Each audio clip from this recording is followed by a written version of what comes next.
May ride na naman bukas kaya time to check para itama ang laman ng belt bag mo. Huwag kang gagaya kay Uncle, buti na lang naka-video. Tignan mo naman kasi yung laman ng belt bag niya. Hindi mo maintindihan kung rider ba to o electrician eh. Sabihin na nating electrician tapos bike to work. Kaso nga hindi natin hawak ang utak ng kada kalbong kakasabay natin sa daan. May mga tropa din naman ako kalbo pero hindi sila tinutukoy ko mga tol ha. Hindi mainit ang ulo ng mga yon. Gutumin. Mahilig sa pansit, ganun. Ang akin lang naman ay makaiwas sa pwedeng kapahamakan. Time check.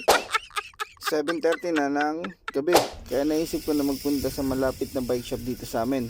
At ito na nga yung tinutukoy ko mga tol, Bikes and Nabis. Ito na nga yung pinakabutikan ng mga bikers dito sa lugar namin, sa Kubar. Kaya Bikes and Nabis, baka naman.